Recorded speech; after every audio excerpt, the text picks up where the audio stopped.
믿음은 담을 뛰어넘는 것이다.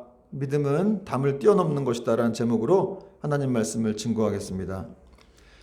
여러분 죄송합니다. 여러분 이 세상이 공평하다고 생각하십니까? 여러분 어떻게 생각하세요? 이 세상은 공평하다. 예. 저는 솔직히 목사지만 세상이 공평하지 않다고 느낄 때가 종종 있습니다. 일단 가까운 예로 우리가 다 외모부터 너무 다 틀리고 어떤 사람은 정말 뭐 연예인들 보면 얼마나 멋있습니까? 뭐 또 어떤 분들은 또 뭐 가진 재산 정도도 너무 다르고요. 어떤 사람은 막 그냥 돈이 넘쳐나가지고 뭐 그냥 여유가 많고 또 어떤 분들은 또 그냥 하루하루 살기도 힘든 분들도 있고. 여러분 이 세상에는 이 아스피린 하나가 없어서 죽어가는 아이들이 있습니다. 아스피린 하나가 1달러인데 그 1달러가 없어서 그 아이들이 죽어간다는 것이죠. 아프리카에 사는 아이들이죠. 먹을 것이 없어서 진흙 쿠키를 먹고 또 진흙탕물을 먹고 독초를 먹기도 합니다. 제가 전에 어떤 그 다큐멘터리인가 봤는데 아프가니스탄에 있는 그런 엄마인데 자기 아이에게 독초를 먹이더라고요. 먹을 게 너무 없으니까 그냥 독초라도 많이 먹어서 좀 배불러라 이런 식으로 죽을 걸 알면서 그렇게 그걸 먹이는 그런 프로를 본 적이 있어요. 정말 가슴이 아프더라고요. 진짜 피눈물 나는 일 아닙니까? 근데 반면에 또 지구 반대쪽에서는 너무 먹어가지고 또 성인병에 걸리는, 그래서 죽게 되는 일도 있죠. 이런 상황들을 보면서 정말 세상은 공평한가, 평등한 것인가 이런 생각이 들게 됩니다. 근데 제가 이제 어느 분의 간증을 듣게 되면서 그런 좀 거기에 대해 좀 다른 생각을 갖게 되었는데요. 바로 그 송명희 시인이라는 분의 얘기를 들었고 나서 그분의 간증을 듣고 나서 좀 생각이 바뀌었습니다. 송명희 시인이 여러분 나 가진 재물 없으나를 이제 작사하신 분이죠. 찬양곡을. 근데 송명희 시인은 어릴 적에 이제 의사의 실수로 뇌성마비로 태어나신 분이에요. 그래갖고 어릴 때부터 이제 자기 몸을 이제 제어할 수가 없어가지고 막 목이 뒤로 꺾이고 뭐 이제 팔다리가 이제 막 국수처럼 이렇게 감기는 막 그런 뇌성마비로 이제 살아오신 분이죠. 그러니까 굉장히 어린 시절부터 아주 고통스러운 그런 환경에서 살았습니다. 근데 또 이 송명희 시인은 가난하기까지 해가지고 굉장히 막 세상에 대한 원망이 컸다 그래요. 근데 이제 어느 날 이분이 이제 어머니를 따라서 교회를 갔다가 하나님을 만나게 됩니다. 송명희 시인은 교회에서 그렇게 하나님 만나고 이렇게 기도했다 그래요. 하나님 저를 만나주세요. 제발 저를 만나주세요. 제 모든 것을 다 드릴게요. 그리고 어느 날 이렇게 환상 중에 이렇게 송명희 시인이 봤더니 어떤 환상 중에 어떤 두루마리가 보이는데 거기에 어떤 글자가 있는 거예요. 근데 영어도 아니고 뭐 한국말도 아닌데 이상한 문자였는데 그냥 읽혀지더래요. 어떤 뜻이었냐면 나에 따라 하나님을 믿으라. 네가 하나님을 믿지 아니하면 죽으리라. 그러면서 이런 주님의 음성도 같이 들렸다고 합니다. 그래도 나는 너를 사랑한다. 그래도 나는 너를 사랑한다. 그리고 어느 날 이렇게 송명희 시인이 기도하는데 하나님이 받아 쓰라고 막 하시더래요. 그래서 뭘 써야 되나 이렇게 뭐 볼펜 준비하고 있는데 하나님이 공평하신 하나님 이란 글을 쓰라고 이렇게 말씀하셨다고 합니다. 근데 도저히 쓸 수가 없더라는 거예요. 아니 공평하지 않잖아. 내 몸도 이렇게 성치 못하고 너무 집은 가난하고 아주 이런 삶이 자기는 좋지 않은데 공평하지 않은 것 같았는데 가만히 생각해 보니까 내가 이렇게 찬양의 가사를 쓸 수 있는 그런 능력을 나에게 하나님 주셨구나 하는 생각을 하게 되면서 하나님은 공평하신 분이다라고 이렇게 썼다고 합니다. 여러분 찬양이나 이런 뭐 어떤 노래에 가사를 붙이는 이런 가사를 쓸 수 있는 능력도 굉장한 능력이죠. 뭐 건강에도 진짜 동시 하나도 못 쓰는 사람도 있는데 그런 글을 쓸 수 있다라고 하는 건 굉장한 능력 아닙니까? 저도 글 잘 쓰는 사람들 참 좋아하는데 여러분 빌 게이츠라는 사람이 오래전에 하버드 대학에 가가지고 명예 졸업장을 받으러 갔어요. 가서 이런 말을 연설을 했다 그래요. 세상에는 끔찍한 불평등이 존재하고 있다는 사실을 하버드가 나에게 가르치지 않았다. 그리고 이 세상의 불평등을 해소하는 것이 바로 능력이다. 그러면서 이제 자신과 자신의 부인의 이름을 딴 뭐 빌 멜린다 이런 재단을 만들었죠. 그래가지고 이제 기부도 많이 하고 또 나중에도 이제 죽기 전에 전 재산도 기부한다고 하는데 여러분 믿음이란 무엇입니까? 여러분 믿음이란 담을 뛰어넘는 거라는 거죠. 남들이 다 불가능하다고 생각하고 그렇게 생각하는 것들, 또 불공평하다고 생각하는 것들을 이제 극복하고 그걸 뛰어넘어서 하나님께 영광을 돌리는 것이 바로 믿음이라는 거예요. 여러분 이 사회는 점점점 담을 쌓는 사회가 돼가고 있죠. 지금 세상은 더 편리해지고 물질적으로 풍요로워지고 했는데도 불구하고 점점점 세상은 편을 가르고 네 편 내 편 가르고 또 담을 쌓고 있다는 거예요.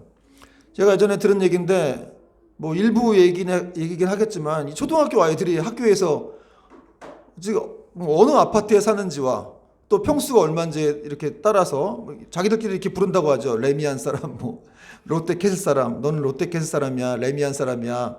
또 나머지들은 주택 것들이라고 한다 그래요. 참 어처구니가 없는 일인데 저는 주택 것들도 안 되고 저는 전세 것들인데 그런 얘기 들어보니까 참 애들이 참 대단하다. 요즘 아이들은 정말 그런 식으로 구분을 한다는 거예요. 여러분 요즘 남자들은 이 결혼 대상자를 뽑을 때 이렇게 예쁘고 세련된 학교 선생님이라든지 또 공무원 또 돈 많은 강남의 여인들을 이렇게 배우자로 선택하려고 한대요. 여러분 왜 이렇게 사람들이 이렇게 치졸하게 사는 것일까요? 그러니까 그 이유가 있는 거죠. 불안하고 두려워서 그렇습니다. 먹고 사는데 자신이 없으니까 좀 더 편하게 살아보려고 그렇게 살아간다는 것이죠. 여러분 가인이 동생 아벨을 죽이고 나서 쫓겨났죠. 그리고 제일 먼저 그 쫓겨나서 밖에 가서 만든 것이 뭐였냐면 성이었어요. 성을 쌓았습니다. 가인이 왜 성을 쌓았을까요? 쫓겨나고 난 다음에 두려워서, 너무 불안하고 두려워서 누가 자기를 해칠까봐 큰 성을 쌓았다는 거예요. 그 내용이 성경에 나와 있죠. 여러분 믿음이라고 하는 건 성 쌓는 것이 아니죠. 뭘 나누는 것이 아니에요.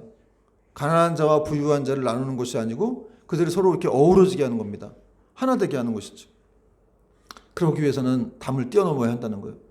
여러분 오늘 성경 본문은 하박국서인데요. 하박국서의 핵심은 이거예요. 왜 믿음의 사람들은 이렇게 고통을 당하고 죄 짓는 사람들은 이렇게 잘만 사는 것 같으냐? 왜 이렇게 불공평하냐? 그겁니다. 바꿔 말해서 얘기하면 예수 믿으면 좀 편하고 좀 더 잘 돼야 되고 덜 고생해야 되는데 왜 예수 믿음에도 불구하고 여전히 그렇게 고생을 더 많이 하냐? 그런 내용이 바로 오늘 하박국서에 실려 있습니다. 오늘 2절 말씀 보니까 여호와여 내가 부르짖어도 주께서 듣지 아니하시니 어느 때까지리까 내가 강포로 말미암아 외쳐도 주께서 구원하지 아니하시나이다. 여러분 이 하박국 선지자가 계속 부르짖었어요. 여호와여 내가 부르짖어도 어느 때까지니까 왜 듣지 않으십니까? 하나님 왜 이런 불공평한 상황을 이렇게 그냥 바라만 보십니까? 여기 보니까 내가 강포로 말미암아 외쳐도 그랬어요. 강포란 말이 살인과 폭력. 이 선지자가 이 당시 시대적으로 이제 막 살인이 일어나고 폭력이 일어나는데 불구하고 그런 것들을 그냥 바라보시는 하나님을 보면서 도대체 이게 왜 이런 일이 일어나는 것입니까? 이렇게 계속 외쳤다는 거죠. 근데 이 강포를 말미암아 외쳤다는 말이 한 번 외쳤다는 게 아니라 계속적으로 외쳤다는 걸 말합니다. 하나님께 부르짖은 거예요. 여러분 여기서 우리는 또 기도라고 하는 것은 계속해서 이제 응답될 때까지 부르짖어야 한다는 것을 알 수가 있습니다. 또 3절에도 비슷한 내용이 반복되고 있는데 3절 한번 읽어볼까요, 여러분? 하박국 1장 3절 시작. 어찌하여 내게 죄악을 보게 하시며 패역을 눈으로 보게 하시나이까? 겁탈과 강포가 내 앞에 있고 변론과 분쟁이 일어났나이다. 이 말씀은 보세요. 어찌하여 내게 죄악을 보게 하시며 보고 싶지 않다는 거예요. 나 이런 거 보고 싶지 않아요, 하나님. 이런 살인과 폭력, 이런 죄악을 보고 싶지 않은데 왜 자꾸 보게 하시는 거예요? 이런 모든 세상의 일들이 하나님의 섭리로 이루어진다는 것을 알고 있는데 어떻게 하나님의 섭리로 이루어진다고 하면서 이렇게 말도 안 되는 불공평한 일들이 막 세상에 이렇게 도처에 깔려 있냐, 이런 얘기를 지금 하박국 선지자가 반문하고 있는 겁니다.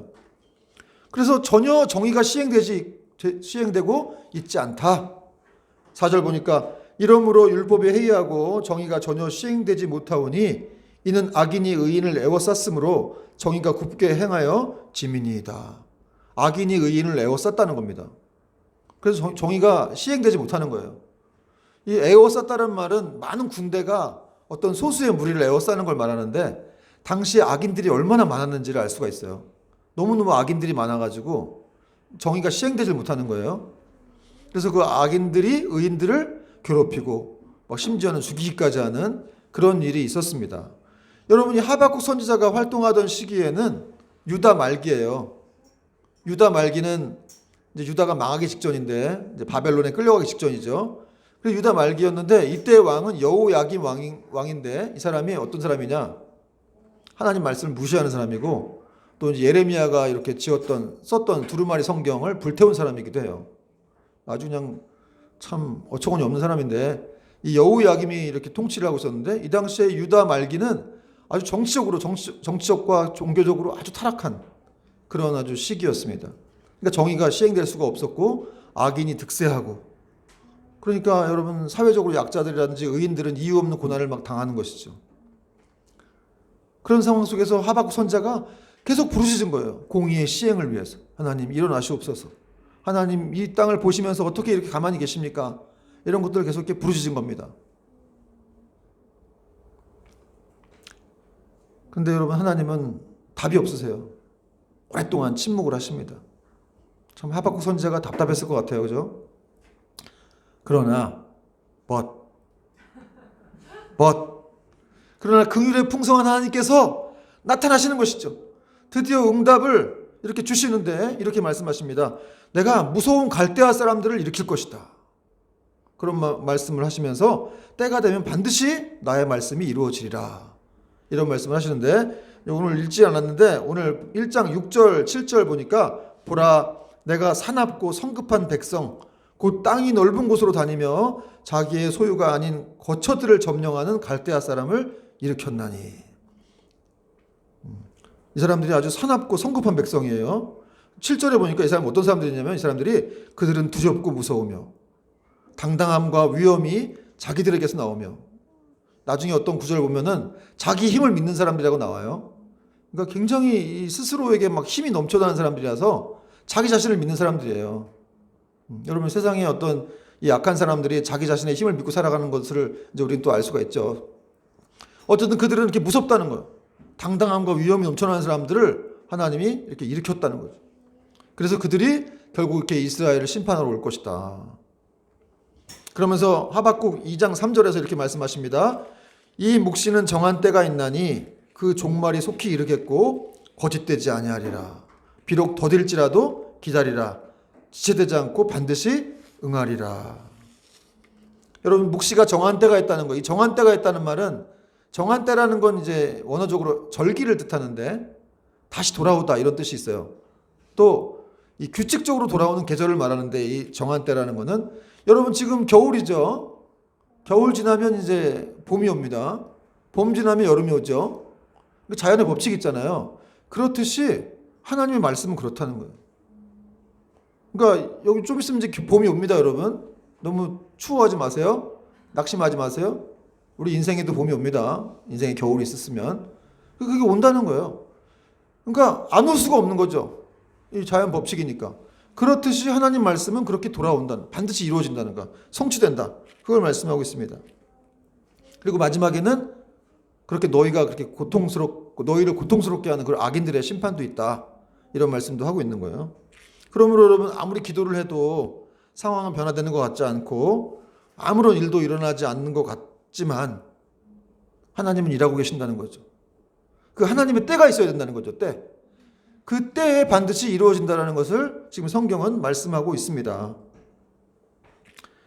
그럼 여러분 그렇다면 믿는 사람들은 어떻게 살아야 되겠습니까? 그러면 이제 믿음으로 기다려라 이런 말씀을 하고 있는데 하박국 2장 4절 말씀 같이 한번 읽어볼까요? 하박국 2장 4절 시작. 보라 그의 마음은 교만하면 그 속에서 정직하지 못하나 의인은 그의 믿음으로 말미암아 살리라. 여러분 이 믿음으로 말미암아 살리라 어서 많이 본 구절이죠. 사도 바울이 이거 여기서 이제 이신칭의를 이제 말하기도 했는데 근데 여기서는 이제 믿음으로써 의롭게 된다 이런 이신칭의를 말한 건 아니고 여기에서 말하는 믿음으로 오직 의인은 믿음으로 말미암아 살리라 이 구절은 그냥 하나님 신실하신 하나님을 믿으라는 거예요. 너를 사랑하시고 너를 돌보시는 그 신실하신 하나님을 네가 믿고 버티라는 거예요. 믿음으로 기다리라는 겁니다. 믿음으로 기다리면서 하나님이 역사하실 것 그 때를 네가 바라보라 이런 말이거든요. 여러분, 우리 하나님은 신실하신 분이시죠. 여러분, 신실하시다는 말이 무슨 뜻인지 제가 한번 말씀드렸죠. 하나님은 감정으로 일하시는 분이 아니라 약속대로, 그 말씀의 언약의 말씀대로 일하시는 분이기 때문에 변개치 못하는 거예요. 감정으로 일하면 감정이 안 좋으면 안 도와줄 수도 있어요. 그렇죠? 기분 안 좋으면, 사람은 기분 안 좋으면 안 도와줘요. 그럼 하나님은 그러시는 분이 아니라는 거예요. 말씀대로 일하시는 분이기 때문에. 그냥 성경 말씀이 하나님이에요. 거짓을 말씀하실 수 없어요. 그러니까 여러분, 이것이 우리가 정말 이 성경을 정말 사랑하고 많이 읽어야 되는 이유이기도 합니다. 어쨌든 그렇게 말씀대로 반드시 이루어지는 분이다. 여러분, 우리는 살면서 기도 응답도 안 되고 고통스러운 상황들이 지속되다 보면은 의심이 들고 회의가 들기도 합니다. 그렇죠? 도대체 하나님은 살아계신 거 맞나? 나를 도와주시는 분 맞나? 나한테 관심 있으신 거 맞나? 도대체 이분이 주무시는 건지 깨신 건지 알 수 없겠고, 그러나 그런 의심을 품고 있을지라도 계속해서 하나님을 그 언약의 말씀에 근거해서 일하시는 그분을 아주 신실하게 바라보고 우리가 그분을 기다리는 것들, 그것이 너무 중요하다는 것이죠. 그리고 여러분, 좀 상황이 답답하고 어려울지라도 계속해서 예배에 참여하고 또 봉사하고 선교를 가고 또 다른 성도들과 교제하는 것이 중요합니다. 왜냐하면 그 속에서 우리가 이렇게 하나님에 대한 의심이 사라지기 때문에 그렇습니다. 그래서 계속해서 답답하고 힘들 때 가만히 있으면 안 되고 계속 성도들과 교제해야 되고 예배를 드려야 하는 거예요. 그런 속에서 이제 우리의 의심과 회의가 이렇게 사라져 가기 때문에 그렇습니다. 뭐 여러분들 중에는 오늘 주일이니까 이렇게 오늘 주일이니까 그래 예배 드리자 그러시는 분도 있을지 모르겠어요. 근데 그렇게라도 하라는 거예요. 주일이니까 예배 안 드리면 또 엄마한테 혼나겠지? 그래갖고 예배 드리는 아이들도 있겠고, 우리 은율이가 날 쳐다보고 있을 때. 그렇게라도 하라는 겁니다. 네, 여러분, 이렇게 내 행동이 어떤 때 이렇게 기계적으로 느껴지고, 마지못해 하는 행동까지 느껴질지라도, 그렇게라도 하라는 거예요. 그게 중요합니다. 그것은 사실 또 여러분이 아직도 하나님을 사랑하고 있다는 증거가 되기도 해요. 여러분이 애쓰고 있다는 증거가 되기 때문에, 그걸 하나님이 결코 모르지 않습니다. 네가 애쓰고 있구나, 수고하고 있구나 라고 하나님이, 야, 내가 너를 어떻게 구원했는데 네가 지금 나한테 이렇게 할 수 있어? 마지못해 예배를 드려? 네가 사람이야? 사람이죠 우리가. 그렇게 말씀하시는 분이 아니라는 거예요. 네가 참 애쓰고 있구나, 그런 고생 가운데, 그런 수고 가운데 네가 참 힘을 쓰고 있구나, 나를 위해서 노력하고 있구나. 여러분, 회의 속에, 여러분 회의가 안 되는 사람이 누가 있겠어요? 다 의심하죠. 하나님을 의심하고 삶에 대한 의심도 있고 그런 고난의 무게가 있는데, 그렇지만 그럴 때일지라도 하나님을 신실하게 바라보고 계속 믿음으로 버티는 거예요. 오늘 하박국이 그랬다는 거죠. 그래서 오늘 하박국은 좋습니다. 하나님께서 말씀하실 때까지, 더 나에게 확실한 말씀 주실 때까지 그 응답을 기대하면서 계속해서 기다리겠습니다, 이런 말씀을 합니다. 2장 1절에 보니까 같이 한번 읽을게요. 2장 1절 시작. 내가 내 파수하는 곳에 서며 성루에 서리라. 그가 내게 무엇이라 말씀하실는지 기다리고 바라보며 나의 질문에 대하여 어떻게 대답하실는지 보리라. 이 하박국이 내가 내 파수하는 곳에 서며 성루에 서리라, 그 사명의 자리를 지키겠단 말이에요.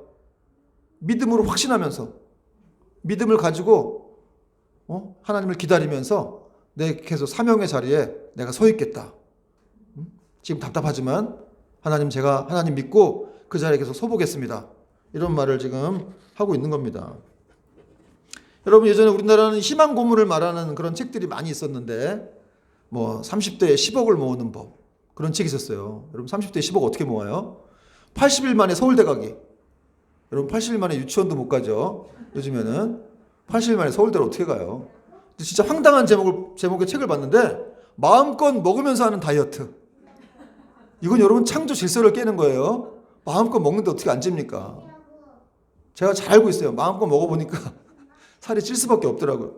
이런 제목의 책들이 나와가지고 한 오래전에 우리나라 사회가 희망 고문을 막 이렇게 막 퍼뜨리던 그런 시대가 있었습니다.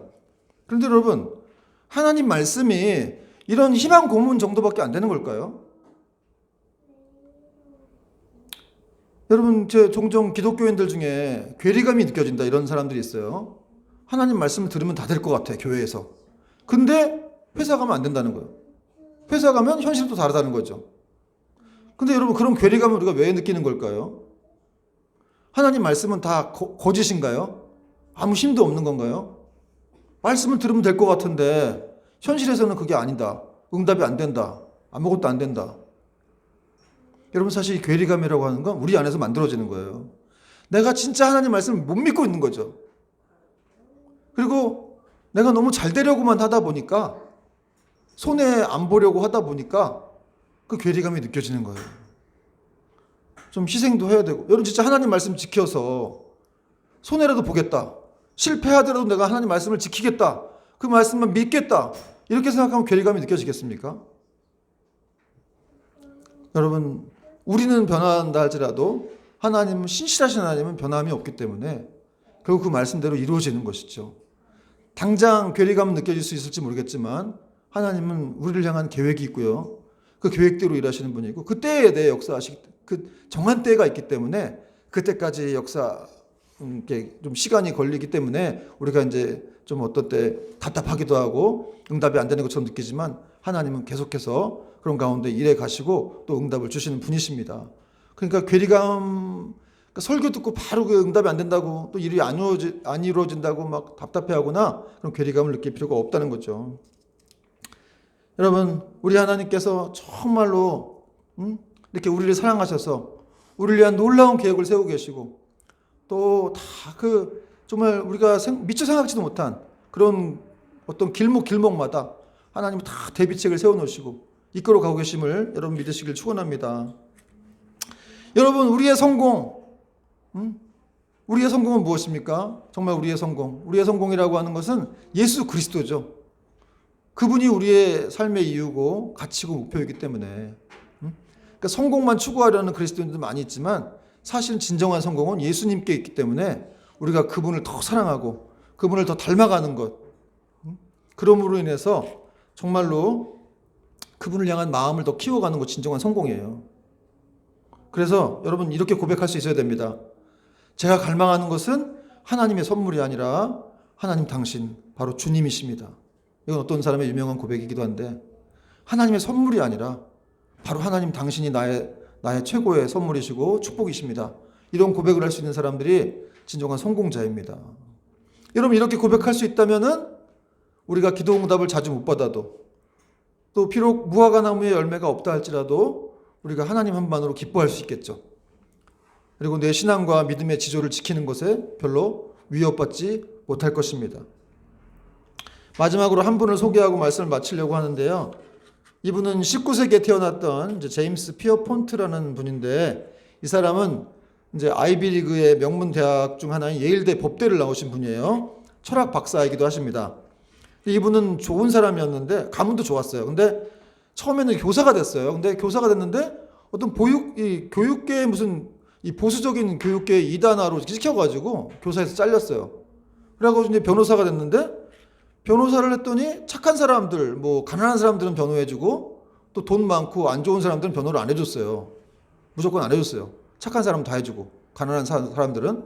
그랬더니 이 당시 미국 변호사협회의 어떤 원칙이 있었는데 뭐였냐면, 이렇게 돈 있는 사람들에게 서비스를 하라, 이런 원칙이 있었다 그래요. 1800 몇십 년 중반 정도 때쯤에 돈 있는 사람들에게 변호를 하라, 서비스를 하라, 이런 미국 변호사 협회의 원칙을 어겨가지고 또 쫓겨나요. 그리고 이분이 결국 이제 목사가 됐어요. 여러분, 목사는 다 한 다음에 마지막에 안 돼갖고 되는 건 아닙니다. 여러분, 그게 오해하시면 안 돼요. 목사는 하던 일 안 돼갖고 맨 나중에 되는 게 아니고, 어쨌든 이분이 목사가 또 됐어요. 그래갖고 이분이 이제 노예제도를 폐지하라, 이런 또 외침을 또 이렇게 평생을 또 외치다가 1886년 81세의 나이에 한 허름한 공무원 사무실에서 쓸쓸하게 죽었어요. 이 사람이 책도 쓰고 시도 썼습니다. 너무 재미없고 안 팔려고 그만뒀습니다. 이 사람이 묘비에 이렇게 써 있습니다. 시인, 목사, 철학박사, 박애주의자, 여기 잠들다. 여러분, 이 사람은 어떻게 보이세요? 이 사람은 세상적으로 보이면 실패한 사람입니다. 그러나 주님 안에서 보면은 너무 귀한 보석 같은 그런 사람이라는 거예요. 한마디로 이 사람은 세상을 비웃은 사람입니다. 그렇죠? 하나님 안에서 발견된 자신의 인생을 살아간 사람. 그 표현이 딱 맞습니다. 하나님 안에서 발견된 자신의 인생을 살아간 사람입니다. 여러분이 제임스 피어폰트가 만든 노래가 있는데 뭘 만들었을까요? 흰눈 사이로 썰매를 달릴까? 뭐 이렇게 어떤 개그맨이 이렇게 했는데 징글벨이라는 노래를 만들었어요. 이 제임스 피어폰트가 가난한 아이들을 위해서 크리스마스 때 그들에게 들려주기 위해서 만들었다 그래요. 여러분 한번 상상해 보십시오. 혼자 말 한 필이 이렇게 끄는 그런 썰매를 타고 이 눈 덮인 하얀 벌판을 막 달려가는 그런 제임스 피어폰트의 모습을, 뭔가 자유에 대한 어떤 그 기상과 용기, 이런 진취적인 어떤 필이 느껴지지 않습니까? 눈 덮인 하얀 벌판을 막 달려가는 거예요. 말 한 필이 끄는 그 썰매를 타면서. 그런 걸 이제 생각하면서 이제 작곡을 했다 그래요. 여러분 그런 자유에 대한 정신과 기상이 없었으면은 이 사람 노래는 만들어지지 못했겠죠. 여러분 세상을 추구하거나 따라가지 말아야 됩니다. 우리가 왜 크리스찬으로서 세상이 하는 대로 가고 따라가는 대로 따라가고, 그런 것은 하나님의 자녀의 모습이 아니라는 것이죠. 성경 로마서 12장 2절도 너희는 이 세대를 본받지 말고 오직 마음을 새롭게 함으로 변화를 받아 하나님이 기뻐하시고 온전하신 뜻이 무엇인지 분별하라. 이 세대를 본받지 말라 그랬어요. 그 세대에서 추구하는 문화를, 그 가치를 따라가지 말라는 거예요. 여러분 다 의사해야 됩니까? 다 변호사 돼야 되는 거예요? 다 검사해야 되고 다 박사해야 되고 다 교수해야 되고 다 대기업 직원으로만 가야 되는 겁니까? 그 누가 그렇게 하라 그랬어요? 하나님이 그렇게 하라 그랬습니까? 여러분 물어봐야죠. 다 근데 글로만 간다는 거죠. 모든 사람 다 거기 희망이 있으니까, 거기 가면 돈 잘 버니까 다 글로 간다는 거예요. 그러나 오늘 제임스 피어폰트 같은 사람은 그렇게 살지 않았다는 것이죠. 하나님 안에서 발견된 그 하나님이 가라고 하는 길을 갔다는 거예요. 가라고 하는 길. 예전에 숙명여대 총장님이 그 이전 교회에 오셔가지고 그런 말씀하셨어요. 우리 학교를 졸업한 대다수가 지금 다 주부가 되어 있다. 그래서 제가 그 얘기를 듣고 뭐 때문에 저런 말씀하셨을까 생각했는데 그런 생각이 들더라고요. 아니 주부가 어때서 그러지? 우리 학교를 졸업한 대다수가 주부가 되어 있다 그래 가셔가지고 주부에 대한 좀 그런 뭐가 있으신가 그래서, 여러분 주부가 어떻습니까? 주부가 보통 어려운 일이 아니에요. 제가 요즘 좀 주부로 좀 살고 있는데 주부가 진짜 일이 끝도 없어. 진짜 끝도 없어요. 바깥일이요? 바깥일도 물론 힘들지만 이 주부의 일은 장난 아닙니다. 설거지에다 빨래에다 제가 설거지 좀 도와주고 있는데 빨래는 못 하고 있는데 어쨌든 이제 설거지만 해도 일이 끝이 없어. 거기다 우리 와이프가 하던 이 화장실 변기통 비우고 이렇게 쓰레기통 바꾸고 이런 것도 굉장히 일이 많더라고. 야, 나 진짜 개척해가지고 정말 지금 이제 인간답게 살고 있습니다. 응?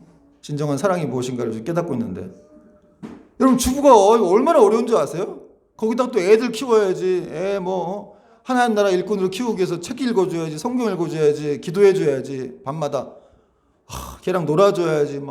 여러분 애가 있으니까 여러분 아시죠? 정말 그렇게 주부로 살아간다는 건 어려운 일이에요. 그리고 또 여러분 하나님이 너 주부해라 그러면 하셔야죠. 저도 목사라 그래서 했어요. 여러분 제가 참 감명 깊게 읽은 책이 하나 있는데 로렌스 형제가 지은 하나님의 임재 연습이라는 책이에요. 이 로렌스 형제가 어떤 사람들이냐면 이탈리아의 수도원에 있는 그 요리사들이죠. 그래서 거기서 잡다한 일을 그걸 뭐라 그러죠? 어쨌든 이렇게 자질구레한 일들을 많이 해요. 허드렛 일 같은 것도 많이 하고 설거지도 하고 요리도 하고 그 수도사들을 뒷바라지 해야 되니까 청소도 해야 되고 그러면서 하나님을 만나는 거예요. 요리를 하면서 하나님의 임재를 느끼고 후라이를 붙이면서 하나님의 임재를 느끼고 설거지를 하면서 하나님과 교제하고 대화하고 이래요. 그런 내용이 이제 여러분 진짜 이 로렌스 형제의 하나님의 임재 연습 꼭 한번 읽어보세요. 진짜 감동적이에요. 하나님이 먼 곳에 있는 분이 아니라는 거예요. 하나님이 저 멀리 있는 분, 화려하고 성공적인 곳에 있는 분이 아니라 하나님은 정말 이렇게 작고 연약하고 초라한 곳에, 내가 일하는 곳에 하나님이 함께 하시는구나 라는 것들을 알게 해준다는 거죠. 여러분 우리는 다 이렇게 버리지 못해가지고 그냥 다 이렇게 막 긁어 모을 때가 많은데, 진정으로 하나님 만나기 위해서는 내 안에 있는 것들을 버릴 때, 비울 때, 그때 하나님을 만나게 됩니다. 여러분, 기독교는, 그래서 진정한 기독교 영성은 비움의 영성이라고 할 수 있죠. 여러분, 예수님께서 다 비우고 내려오시지 않았어요, 이 땅에? 하늘의 영광, 보좌 다 버리고 다 비우고 이 땅에 내려오신 거예요. 여러분, 우리가 그런 마음으로 살아가야 될 줄 믿습니다. 그렇게 살아가다 보면 행복하지 않을 수가 없는 것이죠. 왜 불안한 것입니까, 도대체 지금? 우리는 얼마나 행복한 인생인지. 지금도 우리 안에 하나님이, 이 예배당 안에 하나님 계시고, 내 안에 하나님 계시고, 여러분이 일하는 처소에, 거기 없는 것 같지만 하나님 계신다, 주님이 계신다는 거예요. 주님이 그윽한 사랑스러운 눈빛으로 여러분을 째려보는 게 아니고 아주 사랑스러운 눈빛으로 여러분과 함께하고 있다는 사실이죠. 그 고난의 장소에, 그 상처받은 장소에 하나님이 함께 계셨고, 그 영원전부터 함께 했던 그분이 우리 인생 마지막 날까지 함께 하실 것입니다. 여러분, 성경에 보면은 이제 계속 문지기만 했던 사람도 있어요. 역대하 16장 42절에 보면은 여두둔의 아들들이라는 사람이 평생 문지기만 했다는 내용이 나오거든요. 문지기, 뭐 그렇게 성전에 문지기면 뭐 그게 뭐야, 별거 아니잖아, 이렇게 생각하는 사람도 있겠지만 또 그 일만 평생을 했어요. 성경이 그걸 기록하고 있다는 것이죠. 성경이 기록하는 게 중요한 거예요. 여러분, 이것이 바로, 문지기만 하라 그러면 문지기만 해야죠. 그것이 바로 신앙이고 믿음입니다. 하나님이 시키시면 성전의 문지기라도. 그래서 시편 84편 10절은 이 고라사손이 이런 고백도 했죠. 주의 궁정에서의 한 날이 다른 곳에서의 첫날보다 나은즉 악인의 장막에 사는 것보다 내 하나님의 문지기로 있는 것이 좋사오니. 여러분, 이런 고백이 우리의 고백이 될 줄 믿습니다. 성전의 문지기일지라도 하나님 안에서의 그런 문지기라고 한다면 더 행복한, 더할 나위 없는 그런 행복을 느낄 수 있는 그런 문지기라는 사실이죠. 요즘 힘든 시절이라고 맨날 뭐 못하겠다, 뭐 못해먹겠다, 그만두겠다, 이런 말들이 많이 나오는데, 여러분, 그렇게 힘들고 뭐 고단하더라도 막 원망하고 포기하고 이러는 것이 하나님 뜻이 아닙니다. 도망가라는 것이 하나님 뜻이 아닙니다. 하나님은 우리가 그 자리에 이렇게 지켜서서 하나님을 바라보길 원하십니다. 그 자리에 주님이 함께 하고 계시기 때문에 그렇죠. 여러분, 우리가 구원받은 것에 대해서 감사를 해야 돼요. 근본적인 감사가 나와야 됩니다. 신앙의 최고봉은 누가 뭐래도 감사인데, 그렇게 우리의 어떤 삶에 대해서 감사할 때 진정한 회복이 이루어질 것이고, 또 우리 안에 정말 샘솟지 못한 그런 기쁨들도 막 샘솟게 될 거예요. 여러분, 나에게 감사하는 자가 나에게 영광을 드리게 된다, 이런 말씀도 있는데, 정말 우리가 하나님 앞에 더 있는 자리에서 감사함으로 그분께 영광을 돌리고, 또 그럴 때 하나님이 여러분을 더욱더 크게 사용하실 것입니다. 여러분, 지금은 어떤 공사 중이에요. 과정입니다. 하나님이 일하시는 과정이긴 하지만 어쨌든 하나님이 계속해서 우리를 훈련시키는 과정인데, 그 과정이 통과되면 정말 성전의 문지기라도 있을 만한 믿음이 생기면 하나님은 우리에게 더 큰 자리로 이동시켜 주시고 높여 주실 것입니다. 이러한 믿음으로, 여러분, 믿음으로 담을 뛰어넘고 더욱더 모든 자리에 승리하는 저와 여러분 되기를 주님으로 축원합니다. 아멘.